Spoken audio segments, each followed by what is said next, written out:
Well, the last few weeks, this may be an admission of guilt, the last few weeks I've been watching a lot of football. We're getting really to the end of the NFL season, the end of the college season, and some of us have a college team that's in the college playoff, and so we're excited about that. We're a little nervous maybe for Saturday night, but I've been watching a lot of football, college football, and a little bit of the NFL. And as you know, the last month in December, most of the commercials I'm watching games are mainly Christmas commercials, advertisements for different things about Christmas. And it's always the same Christmas images, American Christmas images of Santa or reindeer, snow falling, a candle being lit, Christmas wreaths, gifts under the tree, all those familiar images of really for Christmas for us in the West in 2019. And over the last few weeks watching football, and seeing all these different commercials, I've seen and this is probably every year, honestly, a theme through a lot of the commercials that they're using to celebrate or really to market Christmas with their product or their service. And that is the idea of recapturing the awe or the wonder, the sense of wonder, the sense of awe in Christmas. That's a continual theme I've seen in just a lot of different commercials. And I've seen it used from everything from Mercedes to maybe Microsoft to maybe Macy's. So everything from cars to clothes to electronics to everything in between. It's recapture the awe of Christmas, which usually means getting someone a nice gift from their website or from their store. And that seems to be a theme. Tonight, I really want to emphasize that theme of understanding and recapturing really the wonder of Christmas, the awe of Christmas, the amazing aspect of that first Christmas.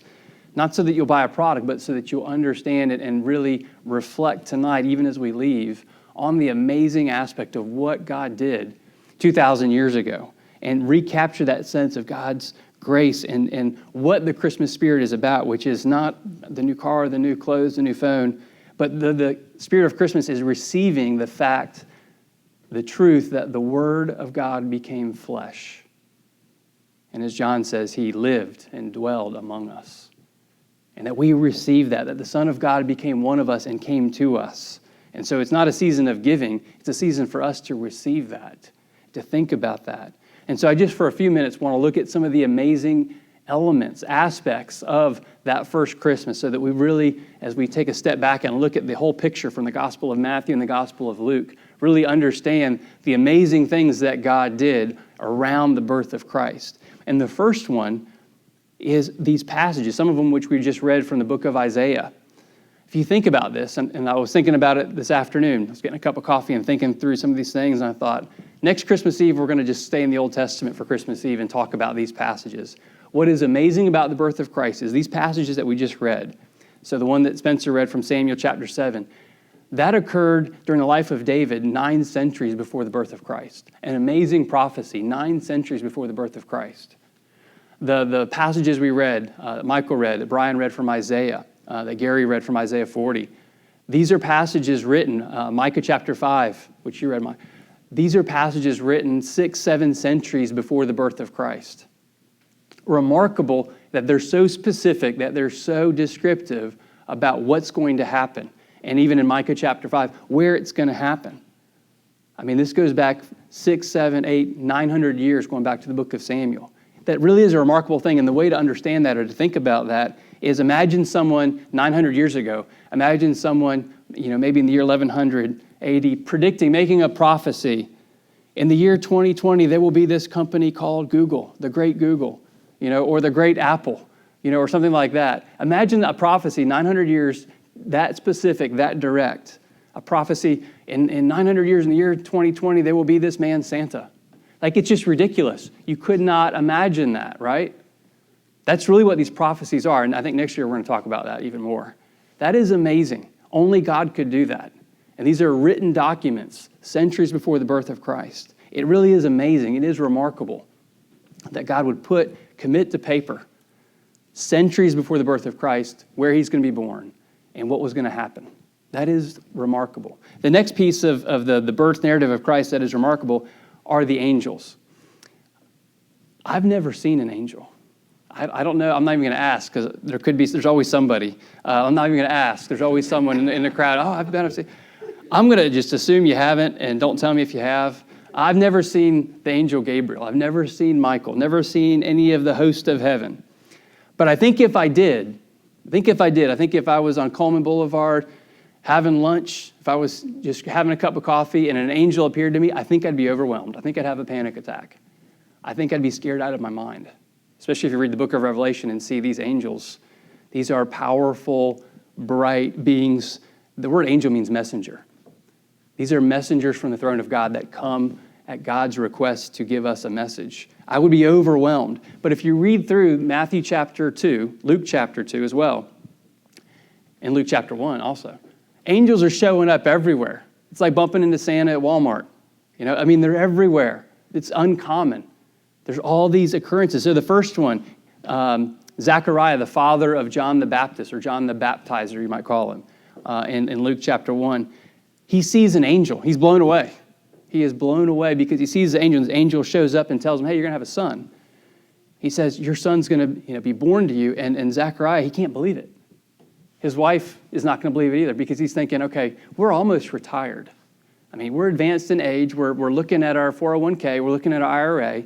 We're a couple years out from moving south to Boca. Like, retirement is in the plans for Zechariah. And an angel shows up and says, you're not going to be retired. You're going to be parents, new parents. Zechariah can't believe it. And you remember that story from Luke chapter 1. But he sees an angel. An angel shows up. Gabriel shows up. The next appearance of an angel you see is Joseph, the father of Jesus Christ. And Joseph's been dating this young girl, Mary. All of a sudden, this is like a reality TV show, Mary's pregnant. And Joseph's like, all right, I finally found this good girl, and now she's pregnant. She's cheating on me. I got to break up with her. It's all over. And what happens? An angel shows up and says, no, Mary's been faithful. Mary's not the problem. Like, you need to believe that she is being honest with you.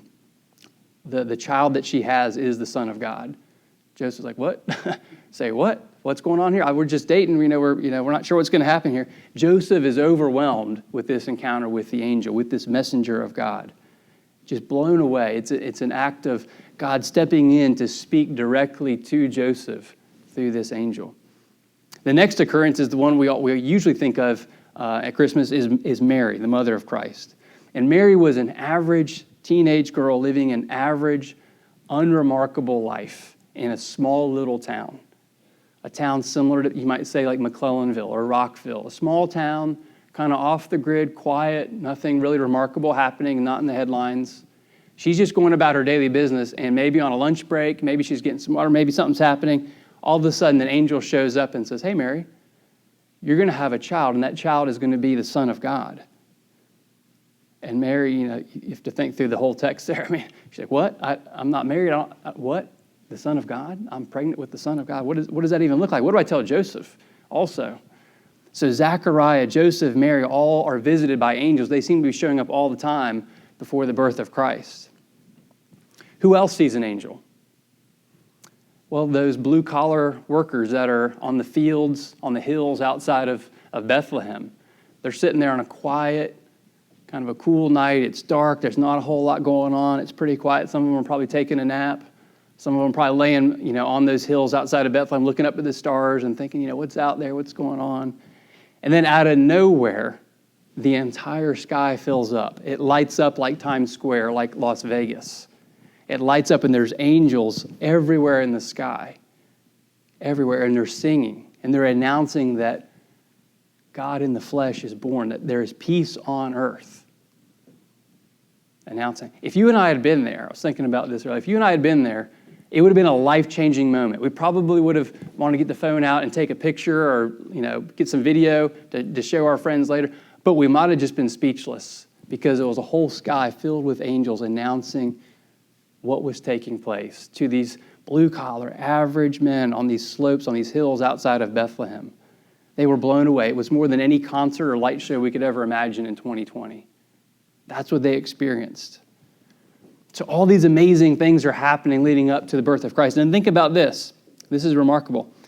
These magi, these men of wisdom and wealth, maybe there were 3 of them, maybe there were, who knows? They come from the east. They come from modern-day Iran, Iraq, that area.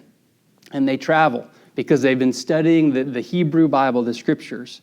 And they travel for probably more than just a few days. They probably travel for weeks to get there. And think about these two amazing things from their story, from these magi, these wise men. First, they're guided by this unique star, this unique light to the birth of Christ. A complete miracle. God placed a star, some sort of planetary alignment. He did something unique to guide these men on their journey to bring them there. And they were looking for it. They were waiting for it. They were watching for it. And you think about it, it's amazing because some of us can't get across the state without GPS. We can't get from here to Spartanburg, here to Greenville. These guys traveled a long distance without maps, without GPS. Just to push the point even further, they didn't have an address or a name. They didn't know who they were looking for. They didn't know, we're looking for Mary and Joe. That's who we're, They didn't have a name and address or anything, and God brought them hundreds of miles to this birthplace. That is remarkable. God led them there. The second remarkable thing about these magi, these wise men, is this. After they come to the manger and witness this child, and they know this is the king that's been prophesied about, they see an angel too. They get a messenger from God who appears and says, why don't you take some back roads home to Iran or Iraq? Because I don't want you going through the main highways, because I don't want you to go talk to Herod, because Herod's going to execute this child if you tell him where he is. And so an angel appears and tells them, take the back roads, take a different route, don't talk to Herod. That was God stepping in directly with the birth of Christ. The final element, there's all these amazing things about the birth of Christ. Here's the final one to mention.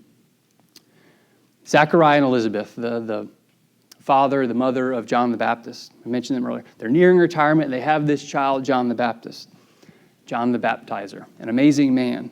If you read ahead a few chapters in the book of Matthew to Matthew chapter 11, Jesus Christ says, there is none greater. No man has been born who is greater than John the Baptist. Think about that statement for a second. No person in the history of civilization, the history of the universe, there has not been a person born who is greater than John.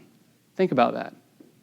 The greatest person ever to be born was born right before Christ was. That is amazing. Think about all the amazing people that would have been born before that. Abraham, he's a pretty important guy. Moses is pretty big, right? Moses is pretty big. David, Elijah, all these different people. But even think outside the Bible. You got some pretty big names that had already been born. Plato, Aristotle, Socrates. Alexander the Great, it's in his name that he's great. I mean, think about that for a second. It's in his name that he's the greatest, right?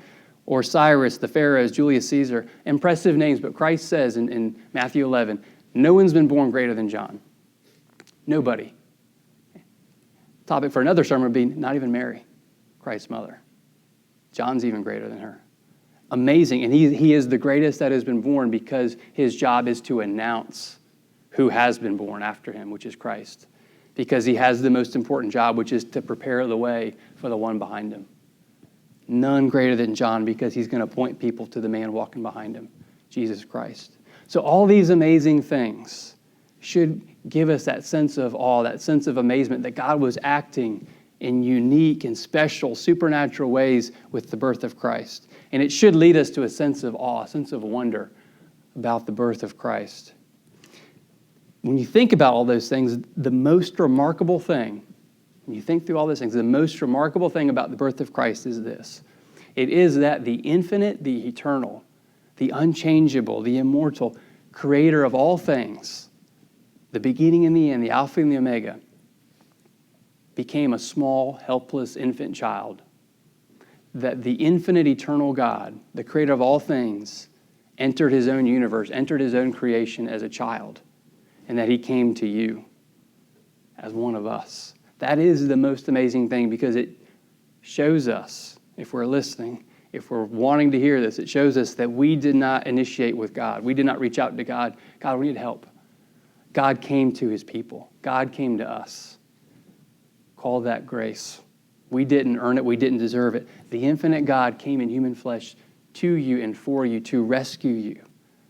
And he does that through his life, his death, his resurrection, his ascension, that he doesn't leave you in sin. That's the remarkable thing. He comes to you to redeem you.